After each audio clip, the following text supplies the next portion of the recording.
Sampai ya seorang ahli maksiat, seorang pendosa, tidak pernah ibadah, hanya gara-gara gorengannya, gara-gara dagangannya dirampok oleh Habib, dipalak oleh Habib, dia bisa masuk surga, dijamin oleh Habib, syafaatnya diberikan oleh Habib.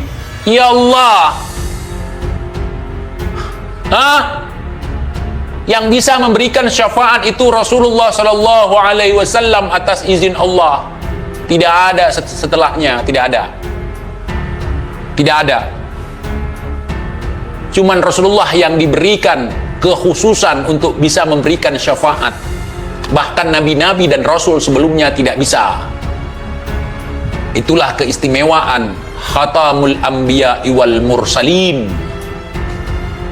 Sallallahu Alaihi Wasallam, yang diingatnya ummati.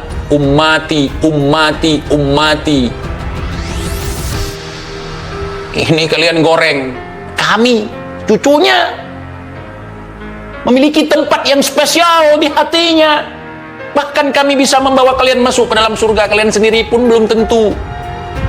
Melihat dari cara-cara kalian, adab kalian, akhlak kalian, ilmu kalian sekalipun, merasa sombong di depan sesama manusia, itu iblis, bukan cucu Nabi kayak gitu. Sifat sombong itu menolak kebenaran. Karena yang ngomong harus lihat dulu siapa dia, pejabat, siapakah dia, orang alimkah dia, apakah dia dari kalangan kita. What? Indonesia tanah air beta, pusaka abadi nan jaya. Kita bukan lihat siapa yang ngomong, tapi yang kita lihat apa yang diomongkan oleh dia. Barangkali dia setan menyamar sebagai ulama, barangkali iblis menyamar sebagai ulama. Nah, di situ ketahuan. Ulama tidak mungkin menyesatkan umat. Ulama tidak mungkin mengkualat-kualatkan orang. Ulama tidak mungkin menakut-nakuti umat. Kenapa? Karena tugas ulama adalah menyelamatkan umat supaya tidak terperosok ke lubang neraka. Ini tiap hari kamu masuk neraka, kamu akan jauh dari wangi surga gara-gara membenci saya. Itulah tugas ulama. Walaupun dia dicaci, walaupun dia dihina, walaupun dia dibuli, walaupun dia disakiti, itu adalah perjuangan dari ulama. Ini ngaku-ngaku ulama, tapi nggak siap. Secara fisik, secara mental, secara ilmu, secara nasab, semua nggak cocok. Nggak adem, nggak menjadi penengah. Justru menjadi biang kerok. Ulama itu penengah. Di setiap kisruh permasalahan, ulama adalah penengah. Yang mendamaikan, yang mengajarkan, bukan menjadi biang kerok. Mana ada ulama jadi biang kerok? Gue lucu ngeliat kalian, biang kerok ngaku ulama.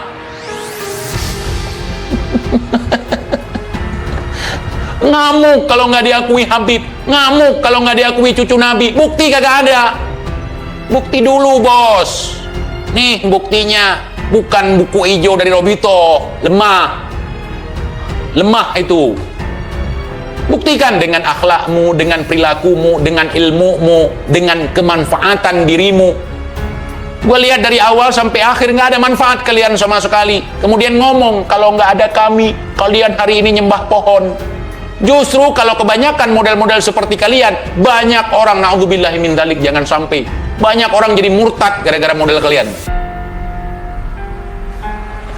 Lagak seperti Nabi, lagak seperti Rasul, padahal sampah. Bukan mengajarkan kebenaran kepada umat, tapi memberikan contoh yang ketika kita contoh marah. Ada maulid nih, ada seorang ngaku cucu Nabi, pemimpin umat katanya, imamul ummah, ngakunya sendiri. Kemudian ngomong di acara maulid, ada lontek saudara, dikawal polisi saudara, itu ulama kayak gitu.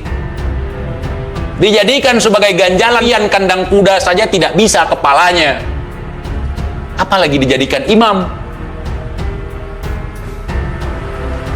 Model-model seperti itu, suruh jalan di depan dia kentut, suruh jalan di belakang nendang tumit,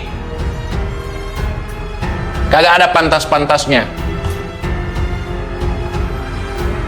Ulama itu ketika melihat orang-orang yang melakukan kemaksiatan, bukan menghina orangnya, tetapi dirangkul.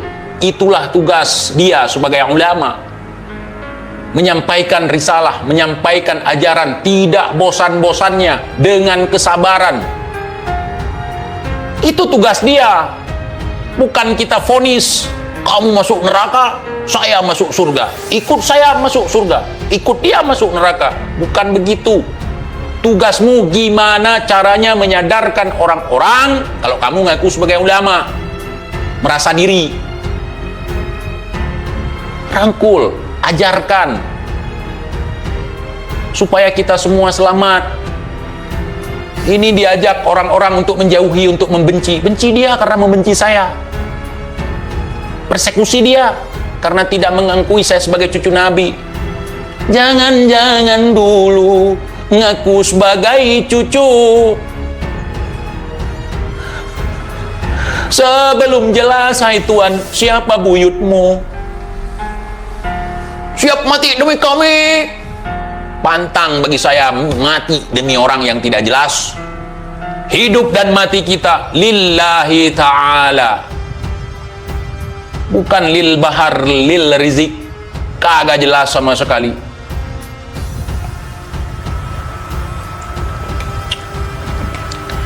Ada orang mati, kemudian orang-orang ngaku sebagai cucu Nabi, tertawain sambil ngomong gini, mampus ente, udah kubilang kan walat sama aneh. Ada orang yang mengaku dirinya wali seperti itu.